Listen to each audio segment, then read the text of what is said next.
తిరుపతిలో తొక్కిసలాట వల్ల భక్తులు చనిపోలేదని కేంద్ర మాజీ మంత్రి చింతామోహన్ అన్నారు.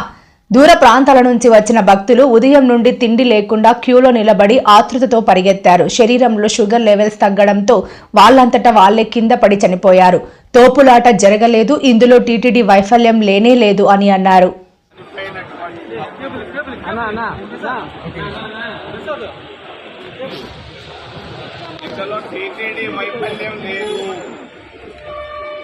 ఇందులో టీటీడీ వైఫల్యం లేదు.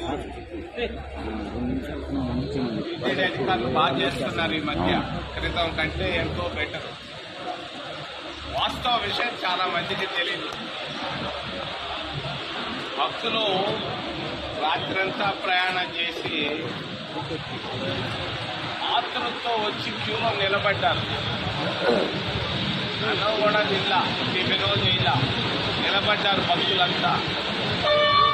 బ్లడ్ షుగర్ పడిపోయింది, వాళ్ళకి బ్లడ్ షుగర్ పడిపోయింది. దగ్గర నేను చాలా మంది పడిపోయిన భక్తులు పక్కనే స్థానికులు ఉన్నారు, ముఖ్యంగా పెద్ద హరిజన వార్డులు చాలా మంది. వాళ్ళు కళ్ళతో చూసి చెప్పారు, ఎవరు వాళ్ళని ఎక్కలేదు, తగ్గలేదు, వాళ్ళకై వాళ్లే పడిపోయారు. ఇది వాస్తవం. దీనికి శ్యామలరావు కానీ, వెంకయ్య కానీ, టీటీడీ అధికారులు కానీ, పోలీసులు కానీ సంబంధం లేదు. మరి చాలా ఆశతో వచ్చారు. వస్తే అక్కడ మేలు జరుగుతుంది వైకుంఠంలో అని.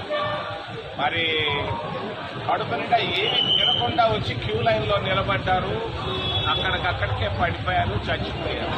ఇది వాస్తవం. సో ఇప్పుడు ఆడ పోస్ట్ మార్టాలు చేసినా దొరకదు. అది కడుపులో ఏమీ లేకుండా, తిండి లేకుండా ఆస్తులతో పరిగెత్తారు వీళ్ళంతా, అందుకే చనిపోయారు. ఇందులో టీటీడీ వైఫల్యం లేనే లేదు. బాగా చేస్తున్నారు. నిన్న కూడా నేను పోయి వచ్చాను పైకి. జాగ్రత్తగా చేస్తున్నారు టీటీడీ అధికారులు. వాళ్ళందరూ నేను అభినందిస్తున్నాను. ఈ భక్తులు చనిపోయిన దానికి మరి టీటీడీకి అది వ్యక్తుల వల్లే జరిగింది. పాపం అమాయకు భక్తులు రాత్రంతా రైళ్లలో, బస్సుల్లో ప్రయాణం చేసి మరి క్యూలో లేట్ అయితే ఏమోనట్టు తినకుండా వచ్చి క్యూలో నిలబడ్డారు. తప్పని పడ్డారు. పడ్డప్పుడు వాళ్ళ ముగ్గురు నలుగురిని చూసిన వాళ్ళు మా వాళ్ళు ఉన్నారు. ఇది వాస్తవం. రెండో విషయాన్ని గురించి అప్రస్తుతం అయినా నేను చెప్పాలనుకున్నాను. విశాఖపట్నం నిన్న మోడీ మోసం చేస్తున్నాడు.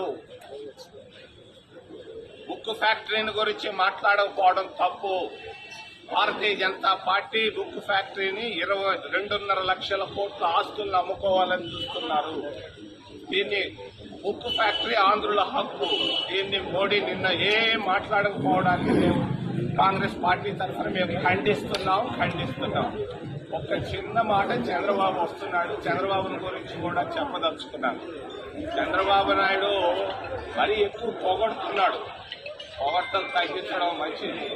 నిన్న మోడీని భలే పొగడుతున్నాడు.